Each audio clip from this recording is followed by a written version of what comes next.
The difference between someone who achieves a challenging goal and someone who doesn't is not what our brains believe. It's not that they are more skilled, have more time or money, are more disciplined, smarter, better looking, or any other form of being ahead or on top. It's that they are willing to endure pain and suffering and misery. They went through the river of misery instead of getting into it and then turning back. What do I mean by that? Allow me to explain. This is episode 467, The River of Misery. This is Better Than Happy. I'm your coach, Jody Moore, and on this podcast, my objective, just so we're clear, is to change what you've been taught and have likely believed about yourself up until now. Here's what I believe about you. I believe that what you think is real is mostly imagined, and what you imagine is actually creating what's real. I believe that in the ways you desire to achieve, you 100% have the capacity to succeed. And finally, I believe that joy, love, and miracles are your God-given natural state of being.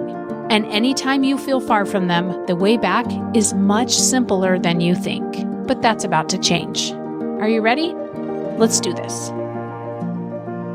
Hey, everybody. I recently got a message from somebody asking me, do you know which episode was the one you recorded on the River of Misery? I'm trying to find it. And then before I could reply, they said, never mind, I found it. And I was like, was that a good one? I'm trying to remember, because I think it was 5 years ago I recorded that episode. So I went back and listened to it. I'm like, that was a good one and a good reminder to myself. So I wanted to share it with you again in case you missed it the first time or it's been a while for you since you listened to it. This is an amazing tool that I was taught when I went through coach training at the Life Coach School.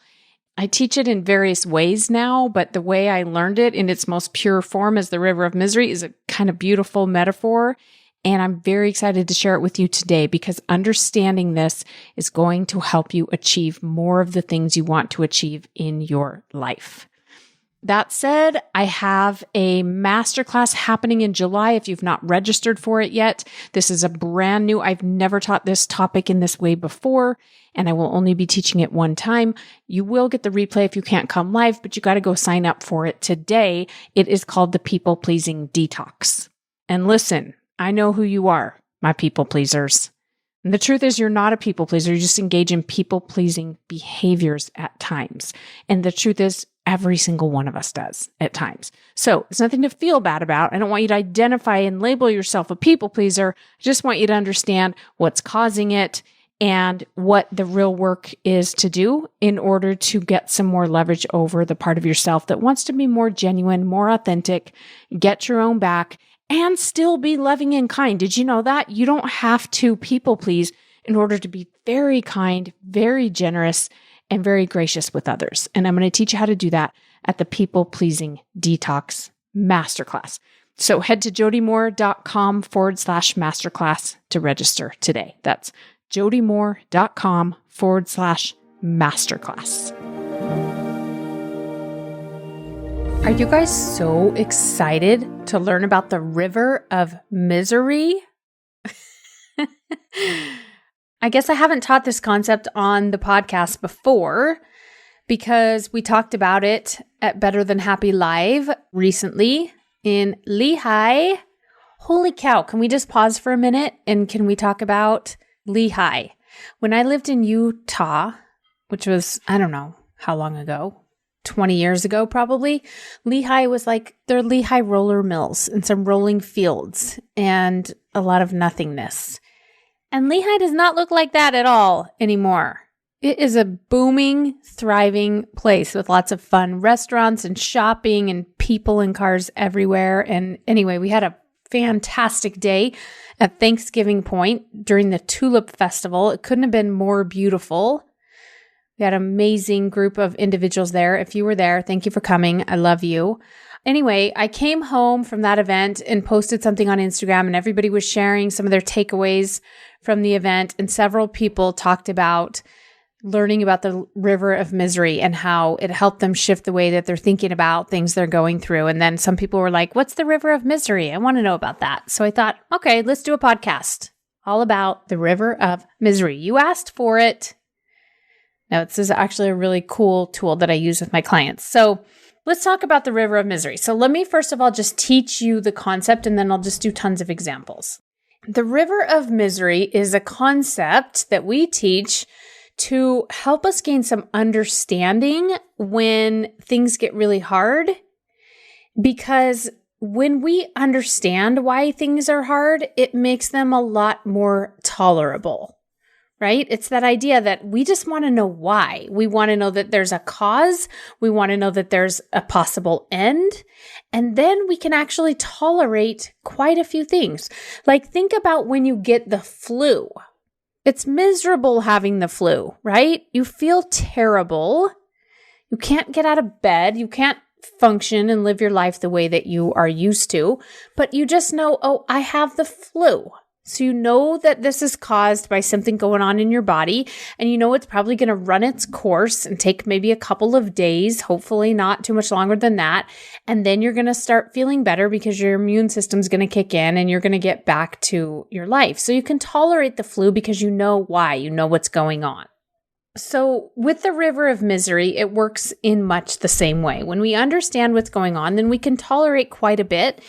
And with the river of misery, these are things that we often are choosing to tolerate because of what we're trying to accomplish or who we're trying to become.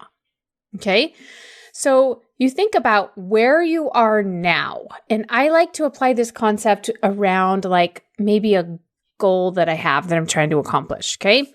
I'm just going to use weight loss because it's such an easy one and you can apply this to any area of your life. But let's say my body weighs a certain amount and I think it should weigh less.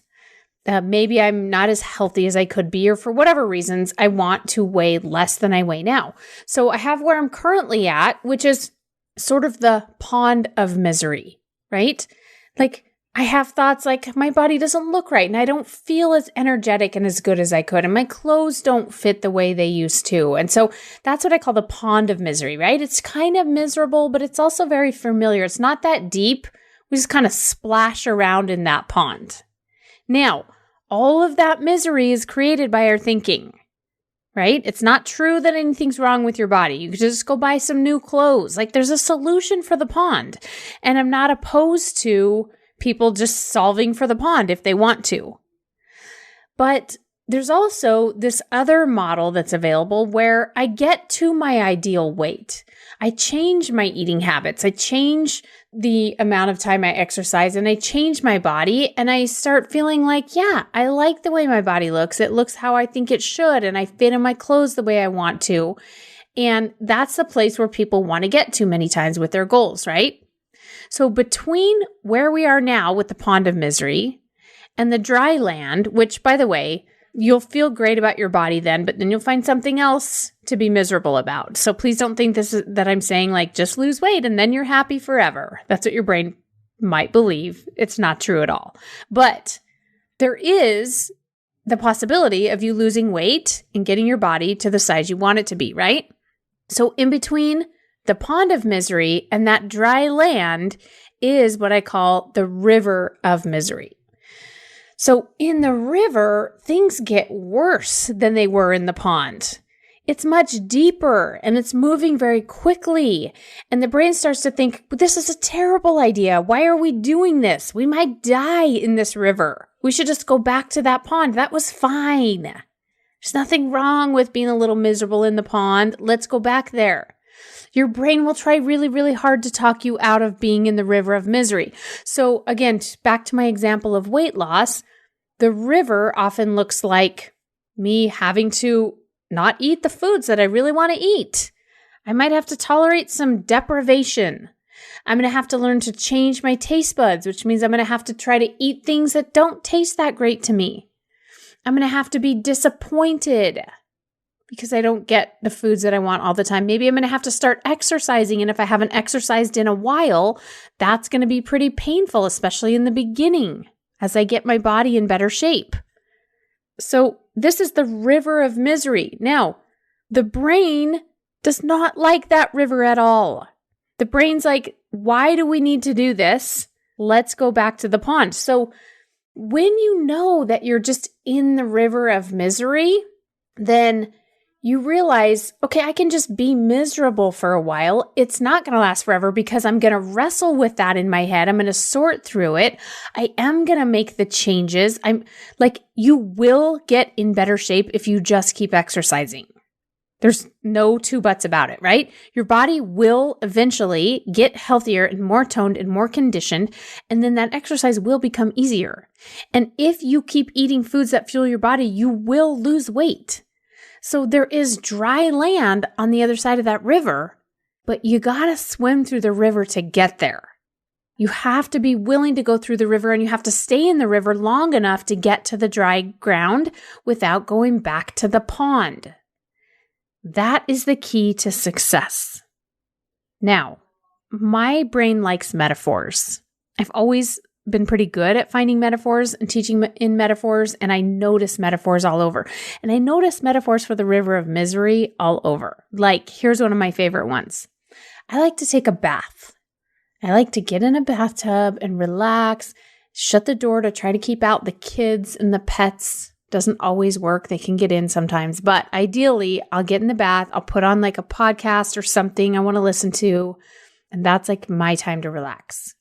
But have you ever gotten in the bath, get all undressed, get in the warm water, relax, and then realize that you kind of need to pee? I have. This is where now we're in the pond of misery, right? Like I could just stay in the bath and be not as comfortable and not as relaxed because I kind of need to pee. Or I could get out of the bath, dripping wet, cold, totally uncomfortable, in the river of misery, and go to the bathroom with a wet bum and wet legs and slip around on the toilet, right? And go through all of that. But then I get to get back in my bath and enjoy it and relax and not have the feeling of a full bladder. That is my favorite example of the river of misery that I came up with one day in the bath. Sorry if that's too much information for some of you. Another great example of the river of misery is when you decide to remodel, let's say, your kitchen, right? You're in the pond of misery because you're thinking thoughts like, my kitchen's outdated and it just could be bigger, it could be better. I really want to change the cabinets or the counters or the paint or whatever it is. And you could just stay in that pond forever, and that's fine. You're creating that misery in the first place, right? We could clean that up. Or you could go through the river of misery where someone's going to come in and they're going to rip out your kitchen. It's going to cost a lot of money. You're not even going to be able to make spaghetti because you're not going to have a sink. So you're going to have to eat out or figure out how that all works for a long time. But on the other side of that is a beautiful new kitchen. Are you willing to go through the river of misery? That's the question.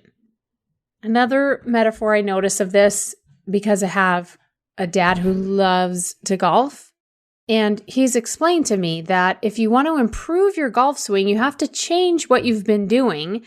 And in the short term, your golf game is actually going to suffer because what you've been doing has worked to a certain extent. Maybe it's limiting you in some way. Maybe you have room to improve that swing, but your game is going to get worse as you change that swing until you get the habit of the new swing when your game gets better. I probably am not using the right words, but anyway, there's a golf metaphor for those of you that like sports.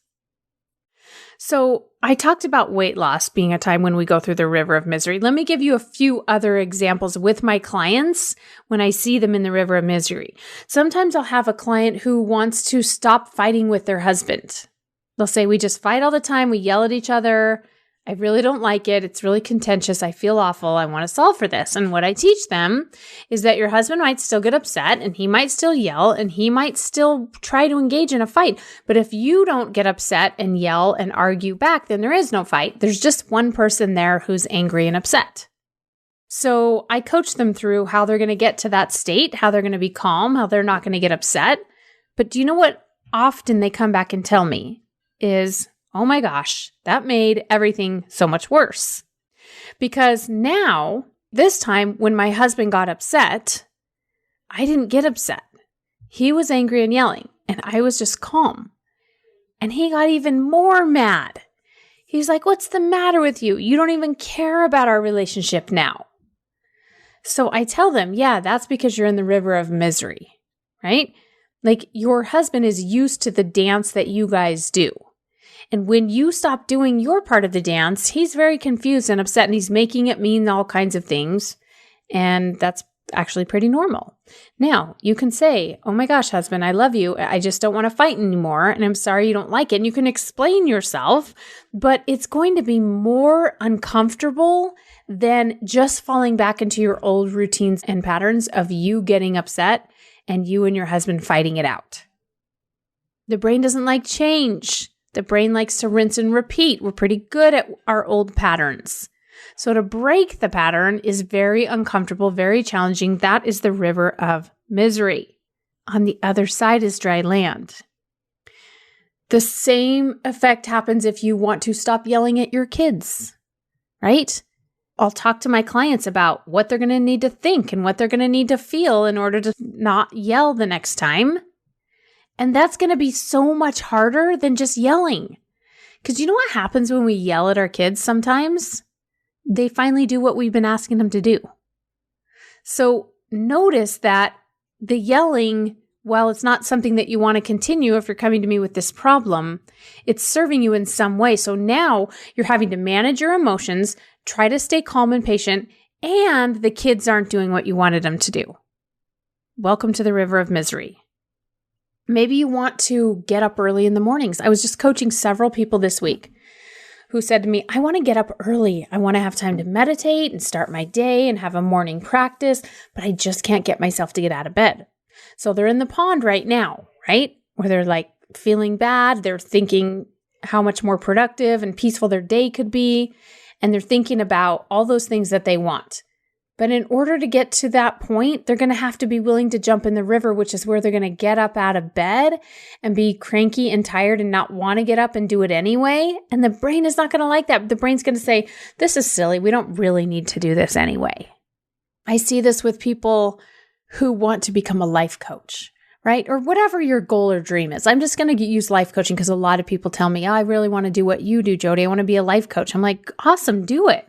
But then we think, oh, that's going to be so much fun learning to be a life coach. And I do find a lot of it to be fun. But do you know what else happens? The river of misery happens. Because if you've heard people coach before, it probably sounds pretty easy and it looks pretty easy. But then you go through life coach training or you go to a class or you start trying to coach someone, you realize actually this is really hard. And the brain will start telling you, wait a second, maybe I'm not good at this. Maybe I can't do this. All of that doubt that comes up once we get past the excitement into the reality of understanding what we really don't know with our goals, that is the river of misery. I see this in both myself and other entrepreneurs every time we try to scale our business, right? Your business gets to a certain level and you realize, okay, I got to scale everything in order to grow. Maybe that means that you raise your prices. Maybe it means that you start hiring staff. For me, it's a combination of hiring staff and documenting processes and really taking my business from being like me as a mostly solopreneur to like having a team. And I never woke up one day and was like, you know what I want to do? Be an employer, employ people. That sounds like a dream come true. Now, I like being able to employ people, right? But that wasn't my main objective. So I'm having to learn a skill set that I'm not as excited about as coaching. I'm having to do things like document processes and things in the business so that I can scale and grow. Not my favorite thing. This is the river of misery. Now, I could stay in the pond and just like stay where I am and stay stagnant in my business. Nothing wrong with that. My business is doing great. But if I want to set a goal and I want to grow, I have to be willing to get in the river of misery where it's going to feel worse than just being stagnant. So I've given you tons of examples. I hope this is helping you. I hope that your brain is going to start looking out for like, oh, this is the river of misery. And then what I want you to know is it's okay. It's just like having the flu, right? It's going to last for a little while. I don't know how long. It depends on what's creating it. But if you can be willing to stay in it and wrestle with it, your brain will sift through it. Here's what I find. We're not willing to tolerate discomfort for too long, so we'll either go back to the pond or we will solve for the things creating that river of misery in the first place. We'll do the thought work. So coaching is so powerful. If you're going to go through a river of misery, I highly recommend a coach, or at the very least do some self-coaching. But we start solving for what's creating that pain in the first place, and we adjust to the new normal. Things start to settle out again, and you will get back to the emotional state you were in before, but you gotta be willing to stay in that river as long as necessary to get there. You gotta be willing to feel all of the emotions that come along with it. So much fun, right? Let's all do some swimming in the river. I will meet you there. I'm all in for it. I love the person that we become as we're willing to cross the river. That is really why I'm so passionate about what I do. That's why I love helping people lose weight or grow a business or get up early in the morning or whatever it is they want to do. It's not because of the achievement of that thing. I don't really care about you weighing any certain amount or having any certain amount of money. That part's irrelevant, right? It's the river of misery that I care about. It's you understanding your brain and overcoming your brain and managing your brain and learning how to feel negative emotion and improving your relationship with yourself. All of those things are required to get through the river of misery. That's the part I care about. That's where we evolve as a species and as a society and as a culture. So I'll see you there. See you in the river. Thanks for joining me today. You guys have a beautiful rest of your week, and I'll see you next time. Bye-bye. If you find the podcast to be helpful, you're going to love The Lab. In Better Than Happy, The Lab, we experiment with applying all of it in your real life. Whether you're in the middle of a challenge and ready for some relief, or you're ready to commit to pursuing your dream goals and making them a reality, come join me in The Lab at jodymoore.com/The Lab. That's jodymoore.com/The Lab.